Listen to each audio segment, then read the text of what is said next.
Hello guys, కొనిచ్చివా guys. మీ AP second year intermediate botany exam అయితే సూపర్ గా రాశారు కదా. అలానే మీ జువాలజీ ఎగ్జామ్ ని కూడా అంతే సూపర్ గా రాయాలంటే ఇప్పుడు నేను చెప్పే 5 స్టార్ అనుకోండి, లేకపోతే ది మోస్ట్ ఇంపార్టెంట్ క్వశ్చన్స్ అనుకోండి, టాప్ ప్రయారిటీ క్వశ్చన్స్ అయితే ఫస్ట్ ప్రిపేర్ అయిపోండి. సో ఇంతకు ఆ క్వశ్చన్స్ ఏంటో ఈ వీడియో ఫుల్ గా చూస్తే మీకు అర్థమవుతుంది. ఈ వీడియో లాస్ట్ వరకు చూడండి. Why? Because half knowledge is dangerous.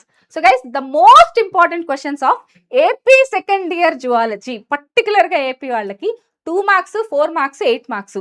మీరు ఫస్ట్ బుక్ ఓపెన్ చేసిన తర్వాత ముందు ఈ 5 స్టార్ క్వశ్చన్స్, ఈ టాప్ ప్రయారిటీ క్వశ్చన్స్ చదివిన తర్వాత వేరే క్వశ్చన్స్ చదవండి. ఎందుకంటే ఇవి ఇప్పటికే మోర్ దాన్ 6-7 టైమ్స్ రిపీటెడ్ గా అడిగిన క్వశ్చన్స్. ఇంతకీ ఏంటా క్వశ్చన్స్? సో మీరు 2 మార్క్స్ తీసుకున్నట్టయితే ఖైమ్ అంటే ఏంటి, కాలమ్స్ ఆఫ్ బెర్టినీ అంటే ఏంటి, ఓకే, యాక్టిన్ కి మయోసిన్ కి మధ్య difference, arbor vitae, organ of Corti. Note చేసుకుంటున్నారా? చేసుకోండి. ముందు అసలు ఫస్ట్ ఈ క్వశ్చన్స్ ఓపెన్ చేసి ముందు ఈ క్వశ్చన్స్ బాగా ప్రిపేర్ అవ్వండి. అండ్ అలానే డయాబెటిస్ ఇన్సిపిడస్ కి మిలైటస్ కి మధ్యలో డిఫరెన్స్ ఏంటి, 4 మోనోన్యూక్లియర్ ఫాగోసైట్స్. అలానే the yellow coloured mass that is accumulated after the rupture of graafian follicle and what is its importance. Nothing but corpus luteum. ఆ కార్పస్ లూటియం ఏం చేస్తుంది? It will maintain the pregnancy. Amniocentesis అంటే ఏంటి, lactational amenorrhoea, layer కి broiler కి difference ఏంటి. ఇప్పటికి ఇది 6 సార్లు ఇచ్చారు. నెక్స్ట్ అలానే 4 మార్క్స్ వచ్చినట్టయితే neat label diagram of longitudinal section of the tooth, major transport mechanism of carbon dioxide, bicarbonate ions, dissolved, అలానే హిమోగ్లోబిన్ తో బౌండ్ అయినది, పర్సంటేజ్ తో పాటు డీటెయిల్డ్ గా రాయండి. Disorders of respiratory system, synovial joint, వీటి రెండింటికి డయాగ్రామ్స్ వేయాలి. LS of tooth diagram, main గా ఎల్ఎస్ ఆఫ్ టూత్ ఓన్లీ డయాగ్రామే. సైనోవియల్ జాయింట్ కి సైనోవియల్ జాయింట్ ని ఎక్స్ప్లెయిన్ చేసి మీరు డయాగ్రామ్ వేయండి.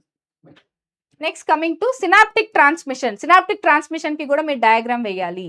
హైపోథైరాయిడిజం కి హైపర్ థైరాయిడిజం కి మధ్య డిఫరెన్స్ ఏంటి. Short notes on B cells, erythroblastosis foetalis mechanism రాయండి. And sex determination. So sex determination ఎలాగా, బర్డ్స్ లో ఎలాగా, కాక్రోచెస్ లో ఎలాగా, గ్రాస్ హోపర్ లో ఎలాగా, అదే హ్యూమన్ బీయింగ్స్ లో అయితే ఎలాగా. హోమోలాగస్ కి అనలాగస్ కి మధ్యలో డిఫరెన్స్ ఏంటి, విత్ ఎగ్జాంపుల్స్ రాయాలి మీరు.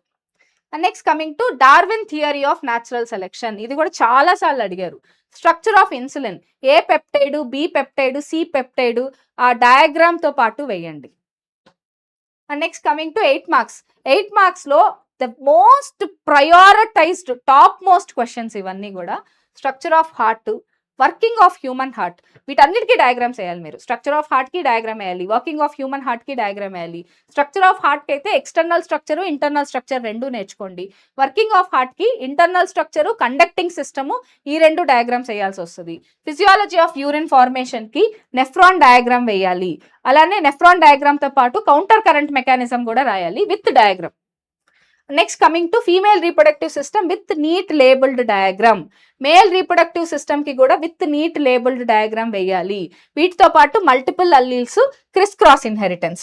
సో గైస్, ఈ క్వశ్చన్స్ అన్నిటికీ first and top most priority ఇచ్చి దాని తర్వాత వేరే క్వశ్చన్స్ చూడండి. సో గైస్, ఇప్పటికీ, సో ఎందుకు అంటే వీటికి ఇప్పటి వరకు కూడా 6-7 టైమ్స్, 5 టైమ్స్, 4 టైమ్స్ రిపీటెడ్ అయిన క్వశ్చన్స్ కాబట్టి ఇవన్నీ ఒకసారి జాగ్రత్తగా చూసుకొని మీ ప్రిపరేషన్ ని ఇంకాస్త స్ట్రెంథెన్ చేసుకోండి. So guys, all the best for your examination.